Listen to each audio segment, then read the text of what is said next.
কিছু চেলা চামচা নেতা ভুইপুর নেতা গজিয়েছিল না, এদের তালিকা দিবেন। আমরা আগামী 15 দিনের মধ্যে এদের অপরাধ অনুযায়ী আইনে যতটুকু এদের সাজার ব্যবস্থা তা নিশ্চিত করব।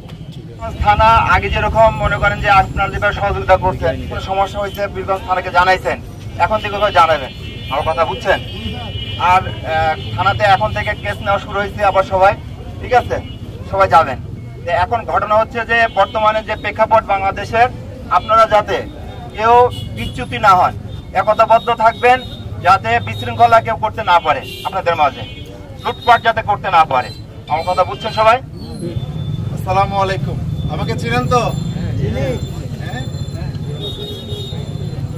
আমরা যেটা বলতে চাচ্ছি, আমি আমার বক্তব্যের শুরুতেই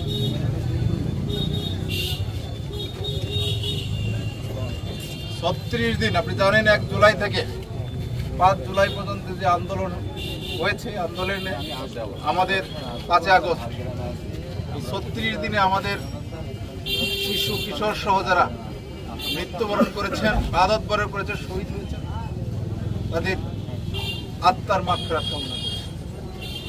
আমাদের এই শিশু কিশোররা আমাদের নতুন বাংলাদেশ উপহার দিয়েছে, একটা পরিবর্তনের ধারা প্রতিষ্ঠিত করেছে, এটাকে অব্যাহত রাখতে হবে। 5 তারিখের এই পট পরিবর্তনের পরে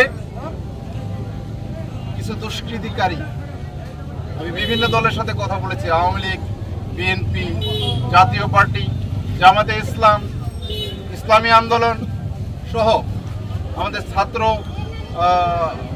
ছাত্র বৈষম্য বিরোধী যারা আন্দোলন, তাদের সাথে এবং সমাজের যারা কথা বলেছি, সবার সাথে কথা বলেছি। সবার কথা একটাই, যে কোনো দুষ্কৃতিকারীর ঠাঁই এই বীরগঞ্জে হবে না। আপনারা হয়তো ভাবছেন যে পুলিশ দুর্বল হয়ে গেছে, না। আমাদের বীরগঞ্জে আপনারা যখন আন্দোলন হয়েছে, আমরা মৌন সমর্থন দিয়েছি যে দেশের মানুষ যা চায় তারা স্বতঃস্ফূর্তভাবে পালন করুক। আমরা বিভিন্ন পয়েন্ট থেকে কবিরাজ হাট 28 মাইল থেকে পুলিশ প্রত্যাহার করে পুলিশ থানার গেট লাগিয়ে দিয়ে ভিতরে বসে থাকছে, কাউকে কোনো ধরনের আঘাত করে নাই, উচ্চ বাচ্চার কোনো ধরনের কথা বলে, এটা আপনারা জানেন। আমরা কাউকে কিছু বলি, কারণ জনগণ যা চায় সেটা যদি যৌক্তিক হয় আমরা তাকে সমর্থন করি। দেশপ্রেমিক সেনাবাহিনী ইয়েতে হস্তক্ষেপে তার প্রতিফলন 5 তারিখে আপনারা দেখেছেন। কিন্তু এই সুযোগে কিছু দুষ্কৃতিকারী বিভিন্ন জায়গায় হামলা, তারপরে জমি লুটতরাজ করেছে। আমি আজকে আপনাদের মাধ্যমে ওদের জানিয়ে দিতে, আজকে থেকে তাদের দিন শেষ। যদি যারা করেছে তাদের তালিকা তো আমরা অলরেডি পেয়ে গেছি কিছু কিছু, আর যদি কেউ করতে চায় কালকে আজকে রাত থেকে আর ঘুমাতে পারবে না, তাদের বলে দিবেন তারা যেন সাবধান হয়ে যায়। এ দেশ সবার, এ দেশ আপনার, এ দেশ আমাদের। দেশপ্রেমিক সেনাবাহিনী আমাদের সাথে যেভাবে কাজ করতেছে আমরা দেখেছেন, তারা ক্যান্টনমেন্ট থেকে বের হয়ে আপনাদের শান্তি ফিরিয়ে দেওয়ার জন্য কাজ করতেছে।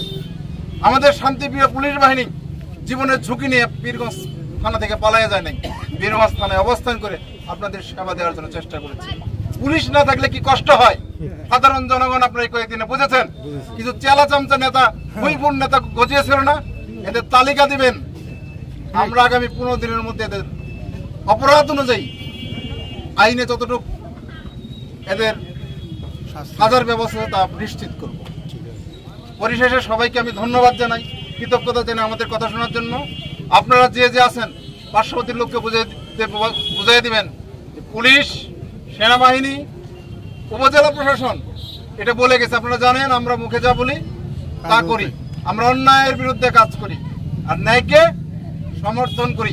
আপনারা জানেন আমরা কিন্তু মাদকের বিরুদ্ধে 0 টলারেন্স। রাত্রে 3টার সময় ফোন দিলেও আমি ওসি সহ কিন্তু আপনাদের সার্ভারিতে এসে অনেকবার আসছি, আপনাদের সাথে দেখা হয়েছে না? আমি প্রতি সপ্তাহেই প্রায় আসি আপনাদের এখানে, আসি কিনা? হ্যাঁ, সেই জন্য আপনাদের সাথে আমার আত্মার রিলেশন। আমাকে 5 তারিখে কয়েকজন বলছিল স্যার আপনি বাসা থেকে পালিয়ে যান, কেউ মারবে। আমি বলছি আমি অন্যায় করি নাই, যদি মারে মারুক, আমাকে তো কেউ মারে নাই। কারণ আমাদের সাথে সম্পর্ক রুট লেভেলের, আর মানুষের সাথে মিশে কাজ করছে এই কয়েকটা দিন। সেই জন্য ইনশাল্লাহ বীরগঞ্জ অপ্রীতিকর ঘটনা তেমন ঘটে নাই। আর এখন যখন আমরা সবাই আছি, আপনারা যদি সহযোগিতা করেন, ওরা ঠাঁই পাবে না। দুষ্কৃতিকারী কোনো দলের লোক না, তারা কোনো দেশের লোক না, তারা হলো দেশের শত্রু। এই মনোভাব নিয়ে চলবেন। যেখানে যে এরকম অন্যায় করার চেষ্টা করবে, সঠিক তথ্যপত্র দিয়ে আমাদের জানাবেন, আমরা তথ্যপত্র যাচাই করে আইন অনুযায়ী ব্যবস্থা নিব। ধন্যবাদ সবাইকে।